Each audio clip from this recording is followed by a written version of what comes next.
strongest backers, was significantly weakened on the battlefield, and its leadership was destroyed. With our support, Israel negotiated a ceasefire with them, who's not beholden to Hezbollah, and he can begin a new chapter for the Lebanese people. Developments in the region, which the United States helped to shape, changed the equation.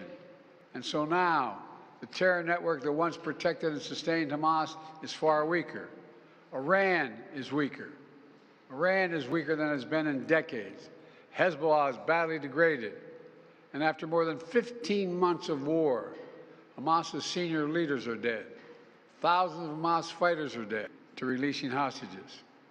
You know, there was no other way for this war to end than with a hostage deal.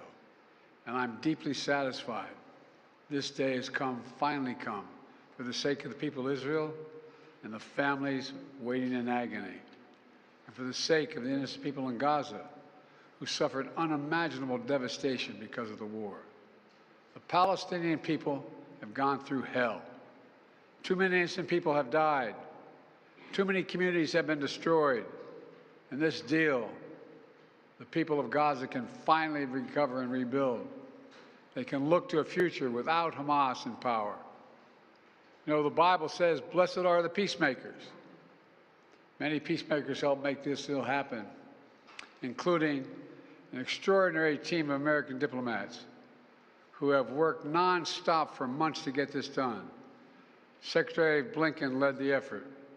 Secretary Jake Sullivan, National Security Advisor Jake Sullivan, John Feiner, Brett McGurk, Amos Hochstein, and the Vice President worked relentlessly as we worked to deliver this deal.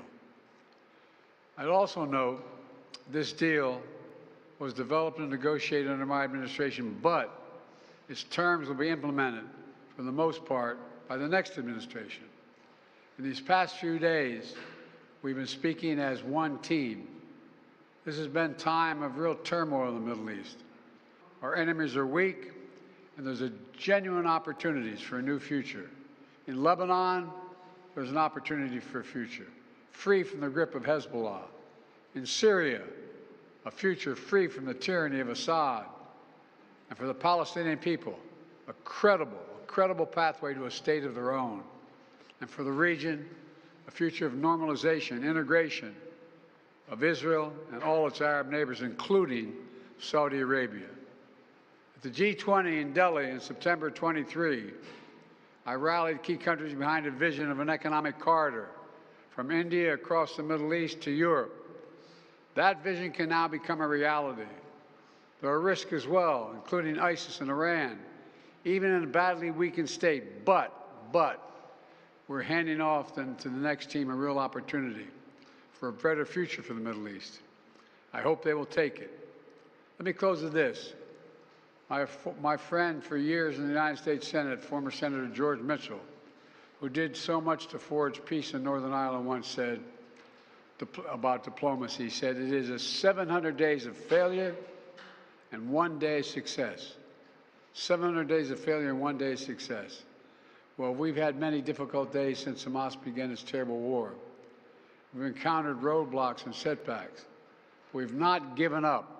And now, after more than 400 days of struggle, a day of success has arrived.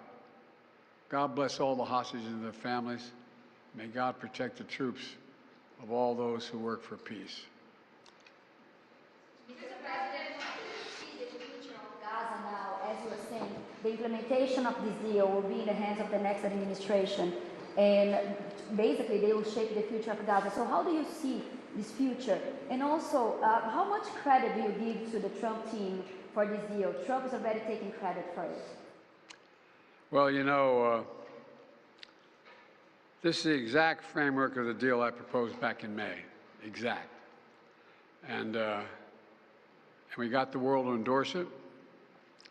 Secondly, it's America's support for Israel that helped them badly weaken Hamas and its backers and create the conditions for this deal. And thirdly, I knew this deal would have to be implemented by the next coming team, to make sure we're all speaking with the same voice, because that's what American presidents do. Mr. President, thank you. will hold in the, how many Americans will be released when the hostages are being released? All the exact detail of how many people are being held, how many bodies will be returned and less, will all be forthcoming. All of it, all of it. Thank you. Will hold. I'm confident. Thank you. Folks, credit for this, Mr. President, you or Trump? Is that a joke? Oh, thank you.